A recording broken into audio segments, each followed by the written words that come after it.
Dans ce journal, les vœux de nouvel an à l'Assemblée nationale, élus et personnel administratif s'engagent dans une nouvelle synergie pour des résultats plus probants en 2017. La Noël orthodoxe, c'est aujourd'hui 7 janvier en Russie. Vladimir Poutine a célébré la messe à Ouriel, dans le plus ancien des monastères du pays. Et on a surtout prié pour une plus grande foi en Dieu. Bonjour à tous et bienvenue. Merci de suivre les actualités de la mi-journée sur la télévision du Burkina. Un excellent appétit si vous êtes à table. Présentation de vœux à l'Assemblée nationale à la faveur du nouvel an. Députés et personnel administratif parlementaire réunis autour du chef du Parlement burkinabé se sont souhaités le meilleur pour 2017 et pris de nouveaux engagements pour entamer l'année nouvelle dans une synergie d'action en vue d'engranger de meilleurs résultats dans la vie de l'institution. Le rituel s'est déroulé hier soir à l'hémicycle en présence de Paul David Bambara et Nathalie Savadogo Nabaloum. Ils étaient tous là, les députés de la 7e législature, les directeurs et chefs de service, collaboratrices et collaborateurs, pour traduire ensemble leurs vœux de nouvel an au président de l'Assemblée nationale et à sa famille. Une occasion pour les députés de la 7e législature et agents administratifs, par la voix de leurs représentants, de magnifier les actions menées par le premier responsable de l'institution, mais aussi lui soumettre leurs doléances. Salif Diallo a pour sa part félicité le personnel pour les multiples sacrifices consentis et les a surtout invités à maintenir cet engagement et le sens de l'intérêt public. J'ai été particulièrement sensible aux vœux si délicats qu'il a formulés à l'endroit de mon épouse et de toute ma famille. J'ai accueilli par ailleurs avec une attention soutenue vos préoccupations pour l'année 2017, auxquelles je réserve une sensibilité particulière. Faisant le bilan de l'année 2016, Salif Diallo a indiqué que malgré le contexte défavorable marqué par l'insécurité, les députés de la 7e législature ont à leur actif un bilan qui force l'admiration. Cette année a connu 2 sessions ordinaires, une session extraordinaire et une session spéciale dite inaugurale, avec à la clé 39 lois votées, 25 résolutions adoptées, 27 questions orales avec débat, 22 questions orales sans débat, 52 questions écrites et 4 questions d'actualité. En plus des lois votées, l'Assemblée a mis en place 2 commissions d'enquête parlementaires, l'une sur le foncier urbain et l'autre sur la gestion des titres miniers et la responsabilité sociale des entreprises minières. Selon le président de l'Assemblée nationale, il demeure un danger qui guette le renouveau démocratique en cours au Burkina Faso. Il a par ailleurs indiqué que le démarrage de la construction des nouveaux sièges du Parlement demeure le projet phare du plan d'action 2017-2020.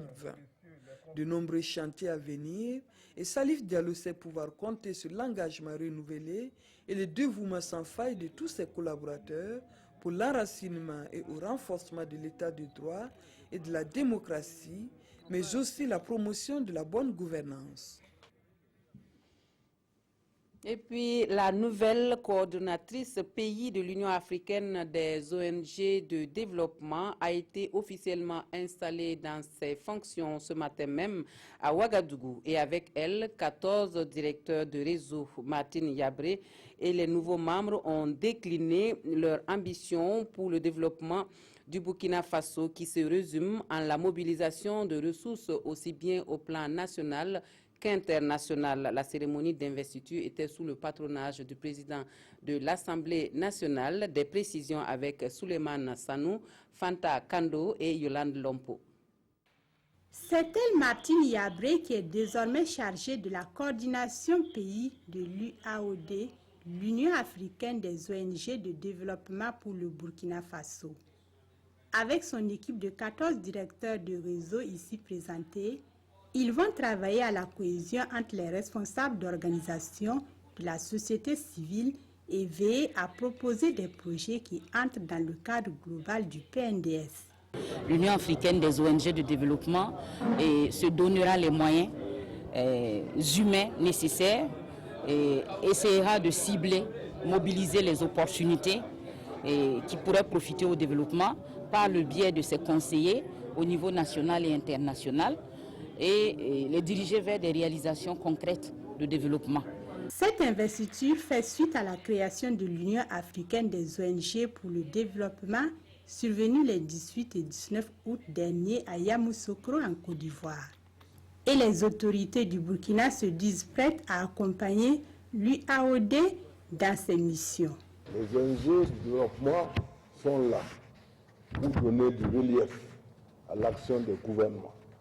Et c'est pourquoi votre effort de fédérer vos énergies doit avoir le soutien de tous les parlements africains et de tous les gouvernements africains parce que vous luttez aux côtés des populations et c'est là que réside l'essentiel. Les membres de l'UAOD sont issus des ONG, associations, groupements, mutuelles et coopératives. Et Martine Yabré d'annoncer la tenue prochaine d'une table ronde avec les partenaires techniques et financiers afin de présenter le plan d'action national de l'UAOD.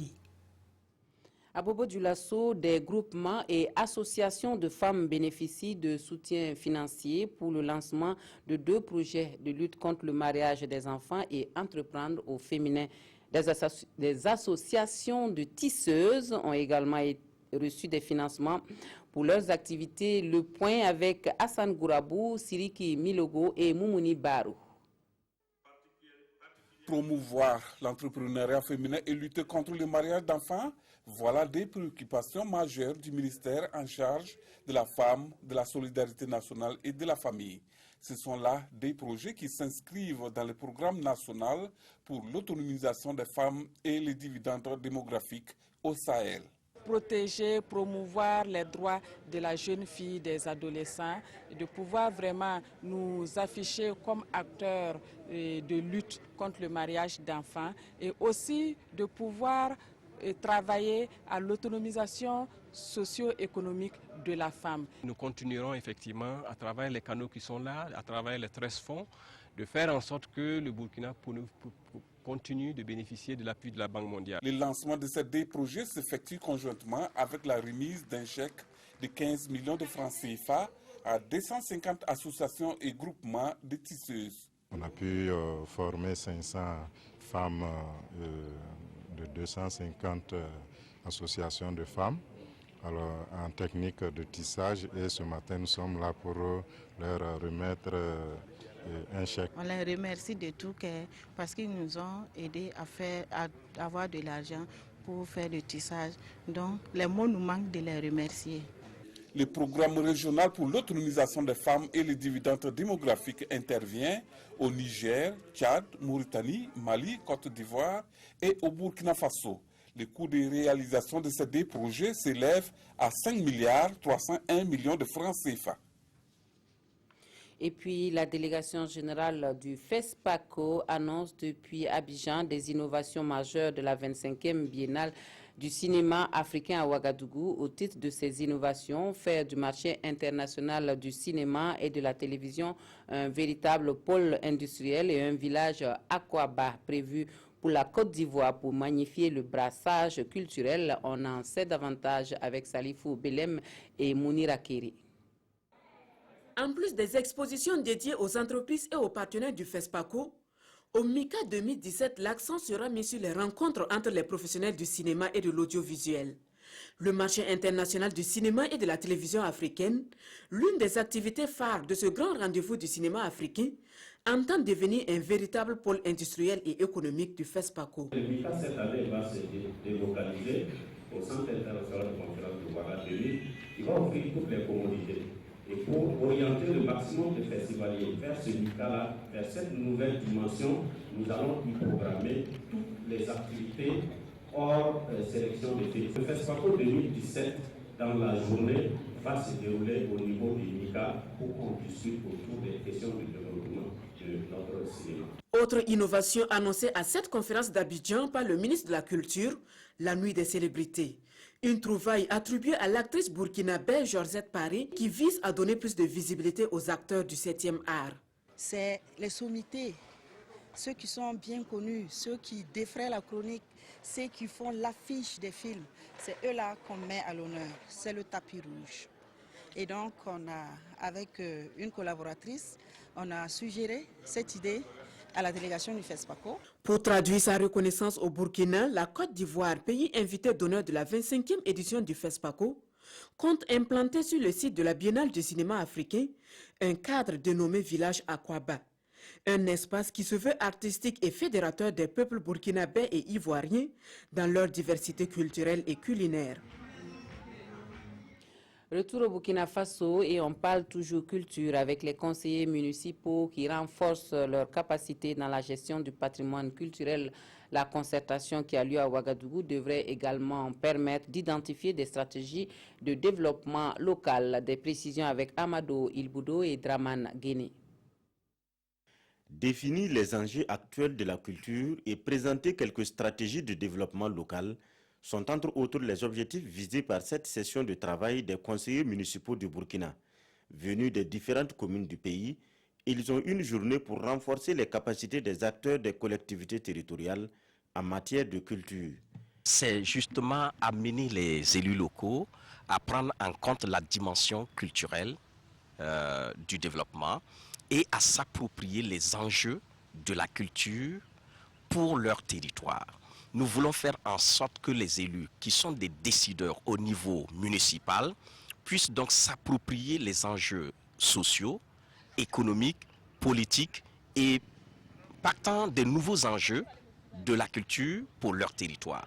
C'est le lieu également d'informer ces élus sur les bonnes pratiques culturelles, des pratiques qui pourraient booster le développement des collectivités. C'est pourquoi nous développons 3 modules à leur intention. Donc, c'est faire en sorte qu'ils aient tous les rudiments, qu'ils aient toutes les instructions nécessaires pour non seulement mettre en place des lignes budgétaires au sein de leur commune pour la culture. Et ensuite, le manque à gagner puisse être trouvé auprès donc de certains partenaires sur lesquels nous allons discuter ensemble. Ils entendent aussi mettre en action des stratégies pour l'amélioration de la production culturelle.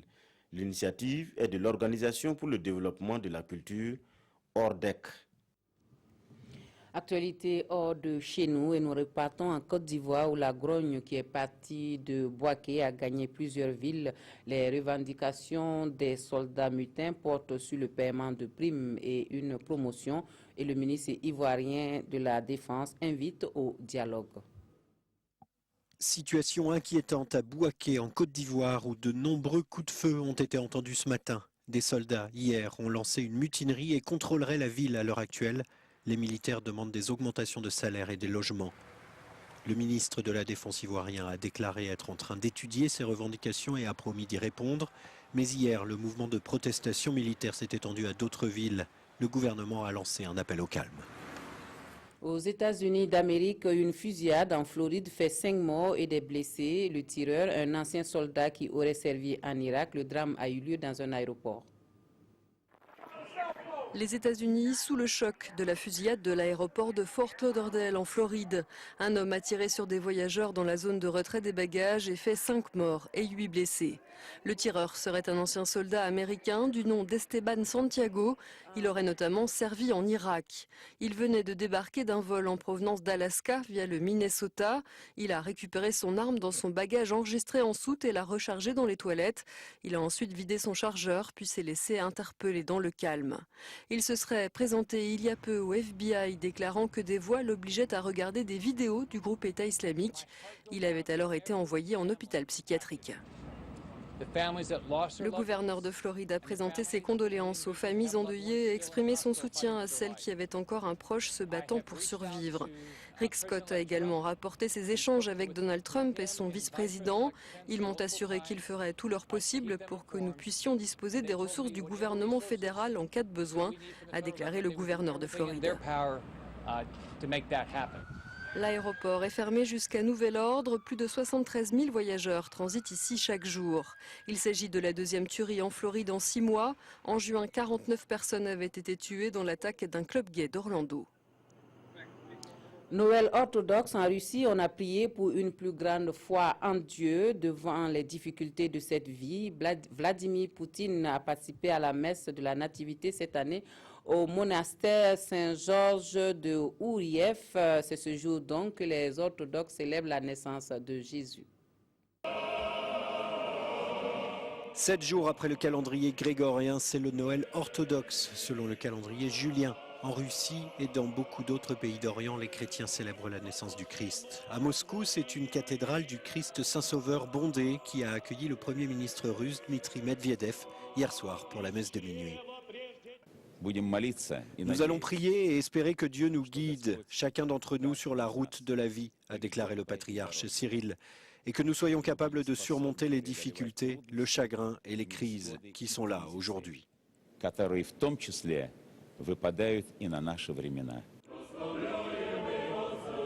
Vladimir Poutine, lui, s'est rendu cette année au monastère de Saint-Georges de Youriev, le plus ancien de Russie, pour participer à la messe de Noël. Tous les ans, le président russe se rend dans une région différente pour fêter le Noël orthodoxe.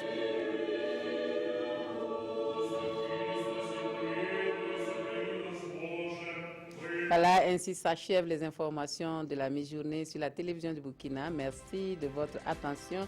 Un excellent week-end à tous et à toutes.